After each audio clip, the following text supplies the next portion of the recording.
Welcome to Talking Kootenay Books. My name is Keith Powell. I'm your host. I'm talking today to Dave Butler. Dave is our guest, and Dave has recently put together a new book. Dave, what is the topic of your new book? Let's start out. What is the title of the new book? So the new book is called Full Curl, Keith. Okay, so tell us a little bit about the book. So it's a piece of mystery fiction. It's the first of 3 books in a series. It basically, the sort of main protagonist in the book is, I would say, a hard-edged, caustic park warden by the name of Jenny Wilson. So what inspired you to come up with a mystery series based on that topic? Well, it's actually loosely inspired by one of the cases that I was involved with when I used to work as a warden back in Banff National Park years ago. It's a story that I've always wanted to tell. Of course, it's mostly fiction, but it's based on a bit of a seed of truth, and I've really taken it and run with it and had some real fun. I'm really enjoying the fictional part of this because it just takes me to a different place, allows me to explore some new characters, some new perspectives, and also some of the issues that we face in Western Canada. How did you get into writing, Dave? I've been writing, Keith, nonfiction for many, many years, and I've always wanted to move into fiction. I actually was doing a travel writing course with Angie Abdu at the college, okay. And Angie wanted to get what she called a directed studies course going, so she phoned and asked me if I was interested. And I had this book that I had kind of started years ago, but put on the shelf, and it had about an inch of dust on it.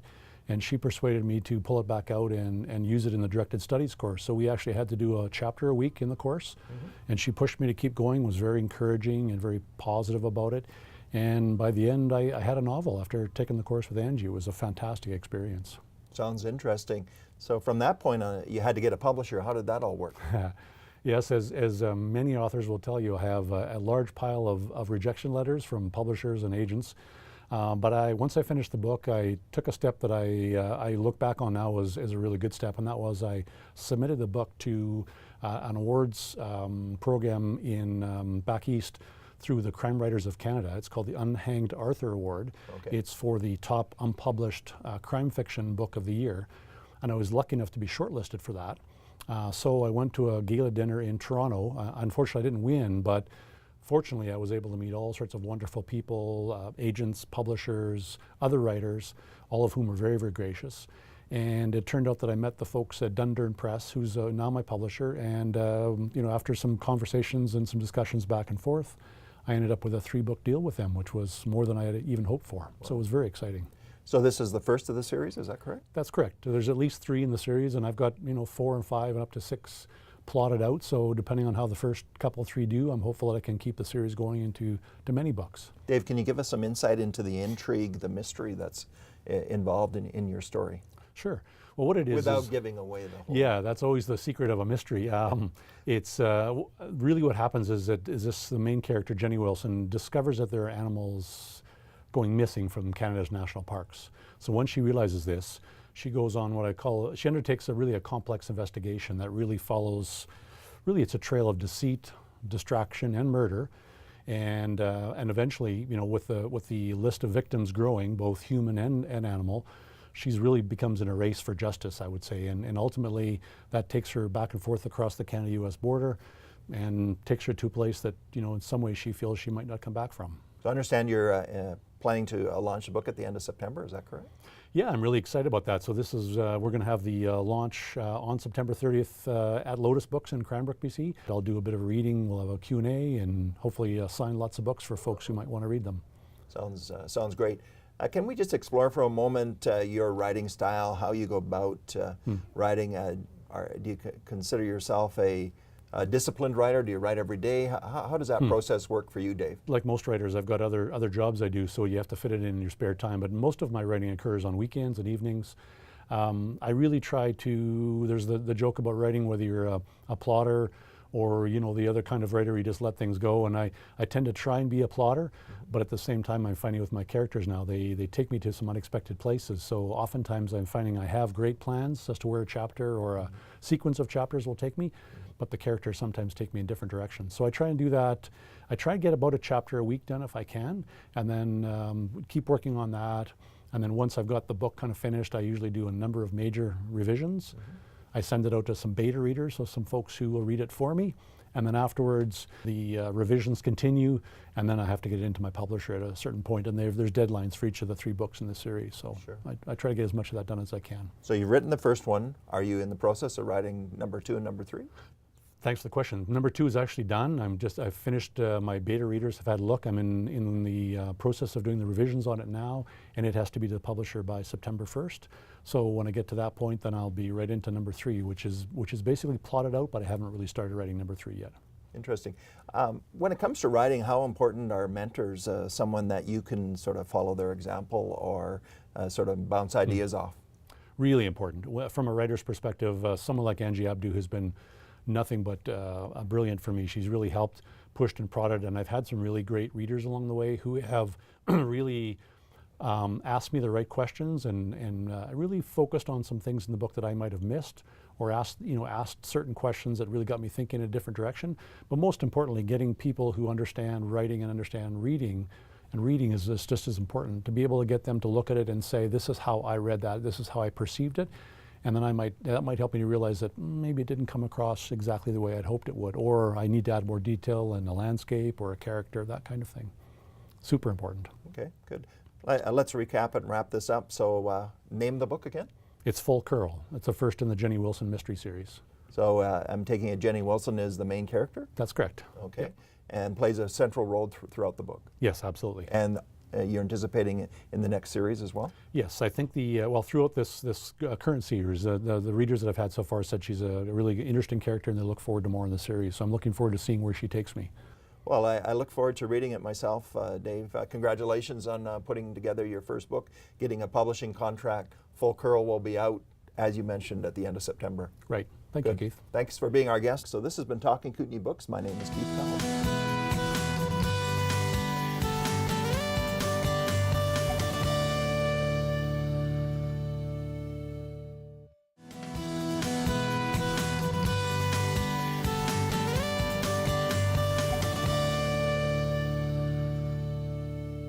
Welcome to Talking Kootenay Books. My name is Keith Powell, and with us today is Janice Strong.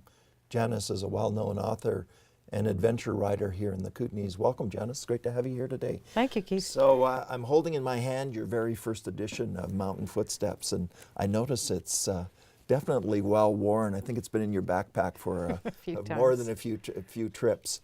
So I understand that this is your first edition. Yes. You since have published 2 other editions, so you've got 3 editions of Mountain Footsteps. How many hikes have you profiled in your books over the years? Oh, I'd say probably 150. Some are deleted, some are new hikes, and they keep changing all the time. So Janice, you must have gotten to know a lot of people through your hiking. Is that correct? Oh yes, a lot of people come up to me even on the trail and say, "You're the Janice Strong? Would you sign my hiking book?" And that happens all the time. I'm always astounded at that. So 150 hikes, you say, over the years. So you actually research every single hike yourself? Yes, I do, yeah. Okay, so why is that so important to you? I've read many guidebooks, and a lot of them are so vague and so, the guys never hiked there. And you really can't find the trailhead when you do buy the book and go to find it. So I wanted my hiking book to be useful for people that don't hike. They could take it as a beginner and go out there and get there. So Janice, just tell us a little bit about how you go ahead with the idea of, here you're on the hiking trail. What kind of information are you taking in so that you can transfer it to the page? We take the trailhead information. We measure every single fork in the road that's a reasonable fork. Mark turn left, turn right at 47 kilometers, and then go up to the trailhead. What the condition of the trailhead is, whether you're parked beside a creek or whether you're parked in the deep forest, that kind of thing, so people know that they're approximately there. And then along the trail, I work on distance. So we're using a GPS mostly now for distance and elevation. So I say turn left at the creek corner where it crosses over, and then that's actually east. So I make sure that it's east and north and left and right, and so people can find it. So obviously your research then pays off with all the details that you're able to put into your hikes. What kind of reaction do you get from readers? Do they like all that detail? Are they? They do. Yeah, they seem to be able to feel confident that they can take my book without any information and find the trailhead and find the trail location. Okay, Janice, 150 hikes. I'm going to ask you maybe a silly question, but what's your favorite hike? My favorite hike is Tanglefoot Lake behind Fisher Peak. And why is that? It's got year-round scenery that changes. So in the spring it's full of wildflowers, summer it's full of wildflowers, and then midsummer you can hike up into all the passes, and then autumn there's large trees all around and they turn golden in the autumn, and then winter people backcountry ski there all the time. So it's a year-round place that's close by. Good. So I was going to have you read from your preface, but actually let's just talk about that. It talks a little bit about how you got started with this process, and I know that goes back many years now, but sort of what inspired you, motivated you to want to write a series of guidebooks? Well, it was a random video that I watched, and they were asking in the video, what do you like to do? I like to hike and I like to photograph. And this new age guy was talking about, oh, just follow your passion and do what you like and all this stuff that I thought was absolute nonsense at the time. But during the video, I had a flash of inspiration that said, you're going to write a hiking guidebook to the East Kootenay. What? I've never written a thing in my life other than English classes, and I've never, thought myself as a writer. But the idea wouldn't stop, and it wouldn't stop, and it wouldn't stop. So a couple days after the video, the Kootenay Advertiser phoned me up and asked, would you like to write hiking articles for the newspaper? Okay, this is where I'm going. So I accepted the challenge, and Daryl Shelburne worked on the hiking book with me to get it set up. Well, I remember those days. I worked at the Advertiser myself back then, and it was always a popular feature. We always look forward to your columns and your articles in the newspaper at the time, and it's translated into the series of books that you've got. So why do you think people in the East Kootenays just love the outdoors? They just seem to gravitate to the fact that, we can go hiking and enjoy the space that we have. Well, we've hiked in many other places, and we keep coming back here because it's the most diverse and it's the most accessible, and people can get to the hiking trails. Whereas in the West Kootenay, for example, the hiking trails are super steep, and they don't have the wildflowers that we have, and they don't have the open meadows the way we have. Right. So I think every area probably has its own beauty, but the one thing that I think you mentioned is that the accessibility to a lot of our hiking trails is quite good as well. Mm-hmm. Yes. So you've also led a hiking group through the city for many years. Yes. Just tell me about that. I worked with Parks and Recreation in the city of Cranbrook for probably a decade. Mm-hmm. And we take beginner hikers out on morning walks, all women. So they'd go out, they'd never hiked in their life, and I teach them how to find the trails, how to find their way back if they get lost, how to find their way back if I'm not available. Mm-hmm. And many of them became hikers after that. So you inspired them to even bigger things? So. I think so. So I know you've published 3 editions of your original book. I understand that you've spent last summer, last fall, researching and updating a new edition. What was that experience like? Well, I felt like I was chained to the computer after the hiking was over. The hiking's the fun part, and then it's all the cross-checking, rechecking, re-editing. As you know, with writing a book, it takes a lot of effort. Yeah, for sure. It's a big commitment. It is. So who's your publisher? Rocky Mountain Books. Okay. And they're working on putting the new edition together right now, and I understand it's going to be a little ways down the road before we see that. But I think there's anticipation for your book, so I think people are looking forward to that. Can you just give us a little bit of a glimpse into the 4th edition? Well, the fourth edition, I've worked on more expanded short and easy hikes around the valley bottoms, the Columbia Valley hikes, a lot of the hikes around Cranbrook and Kimberley, as well as several new alpine hikes. Okay, well, we look forward to that. So Janice, it's been great to have you here today and talking about your book. So the book is? It's Mountain Footsteps. Mountain Footsteps in 3 editions. 3 editions. And if people want a copy, they basically have to go to a used bookstore, is that correct? That's right. The 3rd edition is out of print now, which is this one. Right. Well, that's a testimony to a good book. So the book is Mountain Footsteps. The author, writer is Janice Strong. Thank you, Janice, for being our guest today. Thank you, Keith. So this has been Talking Kootenay Books, and my name is Keith Powell.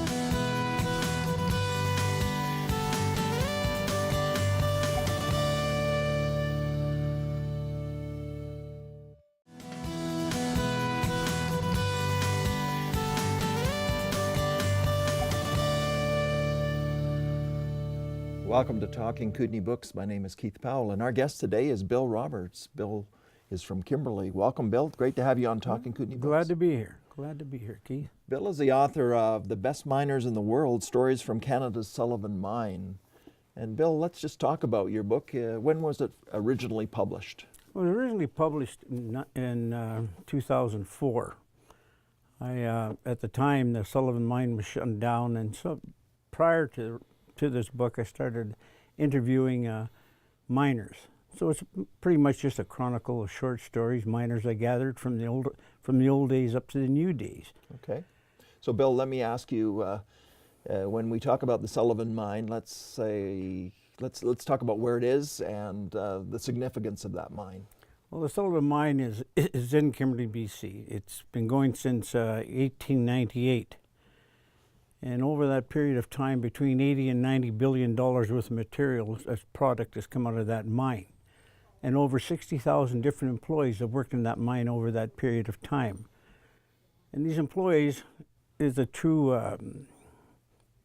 what Canada is pretty much all about. It has people from all over the world working there. If you look at one pay slip I have on there, or a page for came out of the accounting, you can see all the different countries that these people have come from. Mm-hmm. I was impressed with that.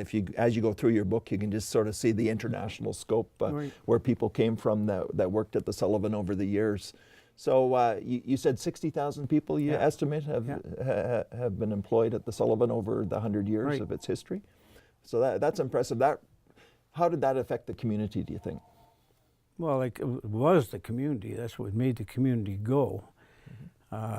There was nothing else around. Well, there was some logging going around, some cattle business, but it was the mining. It was a big thing. The guys who discovered the mine were guys from Spokane, Washington. That's where all your big investment money came from at that time. Other there in Great Britain. Mm-hmm. But the four guys who bought the mine for $24,000, I mean, no, they developed the mine, and then they sold it for $24,000. Mm. And that's probably the biggest boo-boo they'll ever make in their whole lives. Yeah, as you mentioned, it really produced billions over the course of the lifetime of that mine. So, of course, the Sullivan closed, when did it close? 2001. Okay. Yeah. And, when I read through your book, I just read so many personal accounts, personal stories of these miners that had basically given their life for this occupation. Mm-hmm. Can you talk about some of the colorful characters that the mine saw over the years? I could really tell some stories about some of those guys. Well, there's guys like Hard Rock McDonald. He came up from the States. He was running what was it called? The big miners union in the States. And he came up from the States because he thought the people down there were trying to get rid of him because he was organizing the great big union, it was called at that time. And so he tried to organize down there, so he knew there were people out hunting for him, so he came to Canada to get away from these mine police people. So he worked at the mine, did he? Yeah, he worked at the mine. He called him Hard Rock McDonald. When he put his hard hat on, he took the liner out, and so the hat would be down around here. That's how he worked. Mm-hmm. And he, when he went in the beer parlor, he'd order. Well, them days it was 10-cent glasses, so he had little glasses, and he'd only drink half of it, and he'd leave half on there. Mm. And then he'd come to work, he'd have a whole package of meat, like instead of slices, you could take slices and make out a sandwich. Yeah. The whole package would be his bucket. That would be his sandwich. Yeah, he was quite a character. He's a good man. He's a barman. Barmen were they had the most hazardous job in the mine. Mm-hmm. They'd have to go up and bar big slabs down, and we lost a lot of barmen over the years doing that. So I think I read in your book somewhere that 70 people were 73 killed in the Sullivan over the course of its history? 73 miners, yeah. If you count, there's 74 in there because my wife made me put one extra guy in there because she felt really bad for this gentleman. He was an old... I have all the original mine inspector reports. So everybody's perished in this mine and how they died from 1907 to the present. Well, this one guy, he's an older man. They had him a job outside the main portal where the trains come out from underground. Mm-hmm. He was sweeping the track, getting the snow off, and the doors flew open, the train ran over and killed him. Mm. And according to the mine inspector report, he lost his life because he was old and deaf. Okay. That's how they wrote it in the book. Well, it's nice that you included that. Yeah. So it's a bit of a tribute to those that have worked in the mine. So how long did you work at the Sullivan? I worked in the mine 36 years. And you had many experiences, obviously met many miners over the years. What motivated you to take those experiences, put them down in writing? Well, probably because I lost my partner underground, Mike Liza Herka. He got caught by a large slab, and so that stayed with me for a long time. It was a long time, and then we lost another person too, Stu. Yeah, lost him. So things like that, they ride on you after a while. But to me, it was like a therapy when I wrote my book. Right. So let's just talk about the writing process. How long did it take you to put everything down and get it to the stage where you wanted to publish it? Well, I started taping the stories probably 8 years prior to my retirement, and once I retired, I went right after it. And at the time, it filled a niche at Kimberley. Most of the guys were dying. So they kept a couple of guys that were still alive. They said, "Bill, you got to hurry up and get this book out because we're all going to be dead." So I self-published it, but I had a lot of help. I had a person who wrote a book, who was my distributor, Sandhill distributor in Kelowna. She wrote a book in self-publishing, and she gave me all the help I needed. So we got the book out, and I asked, I had it all down. I said, "Well, how am I gonna finance this to write this book?" So I went and talked to a couple other authors, and they said pre-sales. I said, "Pre-sales? That'll pay for my book, eh?" Okay, so I went out and pre-sold. I had 800 books sold before I even had one sold, because the people of Kimberley needed the book at that time because the mine was shutting down. Eh? Right. So it's a real tribute and a history of the Sullivan. Bill, you still have a connection to the mining industry. What do you do in the summertime? In the summertime, I put on mining shows at the Interpretive Center in Kimberley. In the last few years, we've been getting around 10,000 people a year come through. I put on mining shows. I talk about mine rescue. I show people how mining is done. And we have an old powerhouse there. We have 10 compressors in there, and they're all over 120 years old. We have this big pelt and water wheel that came from Moyer mine, and we turn that on. So what is the reaction of people when they come into the mining center, the interpretive center there? Do they have any awareness of what mining is all about? Most of them don't. No, I always ask if there's any miners there, because if there is, I got to watch how I tell the story. Eh? So, not only does your book have an insight into the miners and the people, it also gives us sort of an insight into the industry and the significance of the Sullivan to our region for so many years. It's huge, like the trains used to come through Cranbrook to go on their way to Trail. There's a lot of ore went through this town in that time. It was quite a place. God, if I could do it again, I'd do it again. It was the greatest job in the world as far as I was concerned. But I worked with a man who, he's in the book here, Red Foster, and he had the oldest blasting ticket in Canada. And he was talking about, he says, he says, I started blasting, we used black powder, Bill. And I said, "God, really?" And he says, remember those Zeppelin blinds we used to have? And I said, "What do you mean Zeppelin blinds?" He said, "Remember when the Germans used to come over in the Zeppelins and drop bombs in our place?" He said, "You don't remember them?" And I said, "How old do you think I am, Red?" He was quite a character, Red, yeah. So again, a reflection of those colorful characters that we see in the Kootenays. Yeah. So Bill, let's just wrap it up. I know that you've got a lot of history in this book, and you've documented the history of the Sullivan mine. What's been the reaction? It's been out for quite some time. Is it just people in the Kootenays that are interested in your book, or do you have interest all over? No, it's gone into its 5th printing. Okay. And so, which I never expected to ever go like that. I thought to be like a local interest book, but when you want to push your book, I sent it to every news agency and every TV and radio station all across Canada, hopefully that they would give me a little glib and say, "Yeah, we read your book and it's good," or something like that. But anytime there's a mine disaster after that, I was getting phone calls from back east, even, because I didn't realize they put this book in their archives. And all of a sudden, I'm the go-to guy. Right. And they said, well, let's get a hold of this Roberts guy. And like the mining disaster in Chile, CBC asked me if I would do a national talk about it nationally about what's going on down there and what was going to be expected with the Chilean miners. And it wasn't good for those boys. It was really bad on them, Right. really bad. Still is bad for them.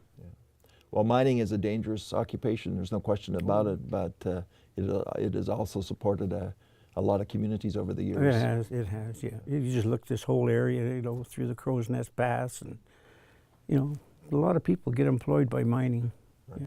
Well, thank you, Bill. We appreciate you coming in and being our guest on Talking Kootenay Books today. Enjoyed it. And your book is certainly a glimpse into history. Yeah, it's a good little book. And Yeah. the best miners in the world, without question.